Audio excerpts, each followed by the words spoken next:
NIA ने सचिन वांझे को लेकर क्या खुलासा किया, परमवीर सिंह को क्यों आखिर मुंबई कमिश्नर के पद से हटाया गया, महाराष्ट्र सरकार इस पूरे डैमेज को किस तरह से कंट्रोल कर रही है, नए मुंबई कमिश्नर हेमंत नागराले का पहले प्रेस कॉन्फ्रेंस में क्या कहा मुंबई पुलिस को लेके, इन सारी बातों का हम लोग इस वीडियो में चर्चा करेंगे।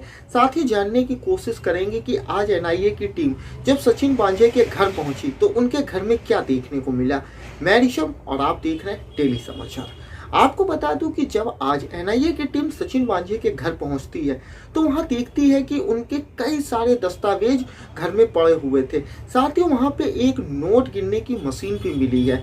जब एनआईए की टीम ने सचिन वांझे के लैपटॉप की छानबीन की तो उसमें कई ऐसे अहम सुराग मिले हैं जो इस पूरे केस को खत्म करने की साजिश रची गई थी। उसमें एक पत्र भी मिला है जो सचिन वांझे के दोस्त का है। उस पत्र में ये बताया गया है कि किस तरह सचिन वांझे ने अपार्टमेंट में जो सीसीटीवी लगे थे उनके फुटेज को नष्ट करने का काम किया है। एनआईए को उनके घर से बहुत सारी ऐसी सामग्री मिली है और दस्तावेज मिले हैं जो इस पूरे केस के लिए अहम कड़ी है। आपको बताना चाहूँगा कि एनआईए की टीम ने सचिन वांझे के हर एक अहम सुराग को खोजने की कोशिश की है। एनआईए की टीम अब इसमें जुटी हुई है कि आखिर सचिन वांझे का इस पूरे घटनाक्रम के पीछे क्या वजह थी और सचिन वांझे को कौन वो पॉलिटिकल नेता था जो इतनी सपोर्ट कर रहा था। आपको बताना चाहूँगा कि मीडिया रिपोर्ट में ये भी खबर आई है कि सचिन वांझे ने एक नेता का नाम लिया था शुरुआत में। हालांकि क्या है नेता का नाम और कौन सा वो नेता है, किस पार्टी का है, इसको लेके एनआईए के अधिकारियों ने अभी तक कुछ नहीं कहा है। सचिन वांझे ने पूरा इल्जाम अपने सर पे लिया है कि वो इस पूरे मामले को सॉल्व करके अपनी छवि सुधारने की कोशिश कर रहा था, क्योंकि 2004 से ही सचिन वांझे को मुंबई पुलिस से हटा दिया गया था। उसके बाद 2020 में उसको लिया गया था, पुलिस में बहाल किया गया था। तो वो अपनी छवि सुधारने के लिए इस पूरे केस को सॉल्व करने की सोच रहा था और उसने खुद ये पूरी केस को रचा था, घटनाक्रम को उसने खुद रचा था। इसका पता तब चला जब स्कॉर्पियो गाड़ी जो कि इस पूरे मामले में इन्वॉल्व थी, उस गाड़ी का नंबर किसी और गाड़ी के नंबर से मिलाया गया था। यहाँ तक कि उस गाड़ी का चेचिस नंबर पे भी स्क्रैच कर दिया गया था। पर इनसे एक गलती ये हो गई कि उस गाड़ी के पीछे एक फाइनेंस कंपनी का नाम और नंबर था। जब पुलिस ने एनआईए की टीम ने पता लगाई तो वो गाड़ी किसी पीटर नामक शख्स की निकली। मनसुख हिरेन की भी वो गाड़ी नहीं थी।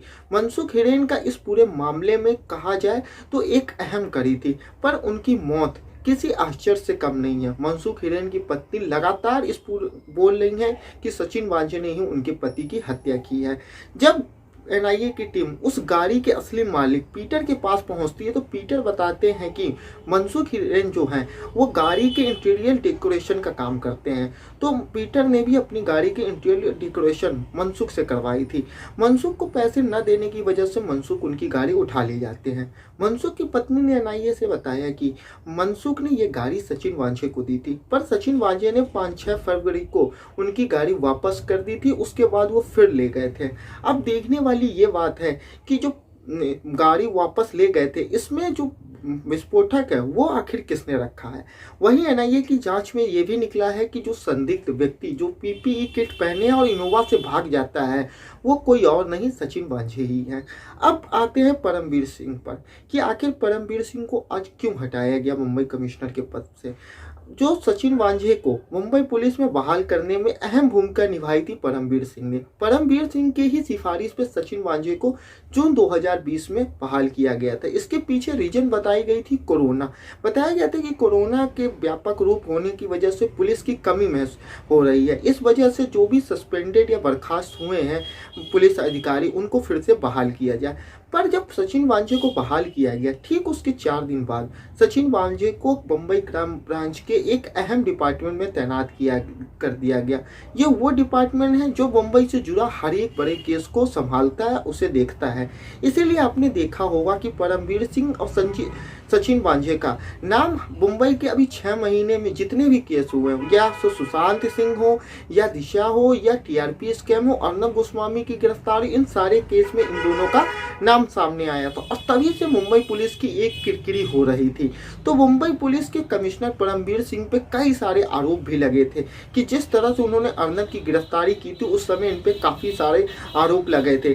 पर हाल ही में जब महाराष्ट्र सरकार की छवि धूमिल हो रही थी तो इस पूरे छवि को सुधारने के लिए ही महाराष्ट्र सरकार ने उन्हें मुंबई कमिश्नर के पद से हटा दिया है। वहीं उन्हें अब डीजी होमगार्ड में तैनात भी की गई है। वहीं महाराष्ट्र सरकार का इस पूरे रुख पहले तो अलग था, अब अलग है। महाराष्ट्र सरकार ने शुरुआत में जब सचिन वांझे की गिरफ्तारी हुई थी तो इसको ये कहा था कि जब मुंबई एटीएस इस पूरे मामले की जांच कर रही है तो एनआईए को क्यों ये जांच मिली। जब सचिन वांझे की गिरफ्तारी हुई तो संजय राउत ने कहा था कि ये पूरे मुंबई पुलिस के लिए अपमान की बात है कि एनआईए ने सचिन वांझे को गिरफ्तार किया।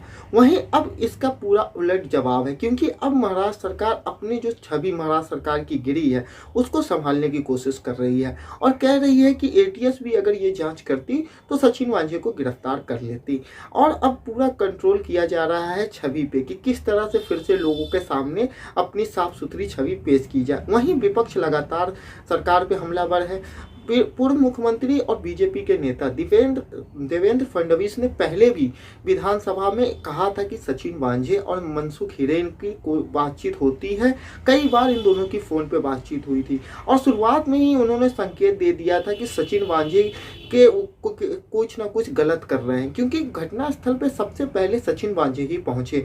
देवेंद्र फडणवीस ने कहा था कि वो जो धमकी वाला लेटर है वो सचिन वांझे को ही क्यों मिला। इसको लेकर भी काफी उस समय कंट्रोवर्सी हुई थी और देवेंद्र फडणवीस ने साफ कहा था कि मनसुख हिरेन की जान को खतरा है, अतः उसे पुलिस की सुरक्षा मिलनी चाहिए। पर उस समय महाराष्ट्र की सरकार ने उनकी इस बात पे ध्यान नहीं दिया था। आपको बता दूं कि कुछ दिन बाद ही, उसके अगले एक दो दिन बाद ही मनसुख हिरेन की मौत की खबर आती है। शुरुआत में पुलिस कहती है कि उनकी मौत आत्महत्या है, पर जब मनसुख हिरेन की वाइफ से बात की जाती है तो उन्होंने इसकी हत्या की बात कही और उन्होंने कहा कि उनकी पति की हत्या कोई और नहीं सचिन वांझे ने ही की है। वहीं अब बात कर लेते हैं कि नए जो मुंबई के कमिश्नर हैं हेमंत नागराले, उन्होंने आज प्रेस कॉन्फ्रेंस करके कही है कि मुंबई पुलिस की छवि काफ़ी धूमिल हुई है। तो अब मुंबई पुलिस की छवि को सुधारने का काम किया जाएगा जिससे लोगों में विश्वास बन सके। उन्होंने कहा कि लोगों में मुंबई पुलिस का विश्वास भी थोड़ा कम हुआ है, तो अब पुलिस अपनी छवि को साफ सुथरी करने की कोशिश करेगी। देखते हैं कि आगे इस पे क्या निकल के आता है। आपका इस पूरे मामले पे क्या राय है, आप अपनी राय हमें कमेंट बॉक्स में जरूर बताएं। इस चैनल में पहली बार आए हैं तो इसे सब्सक्राइब करना ना भूलें, वीडियो को लाइक और शेयर करें। वीडियो देखने के लिए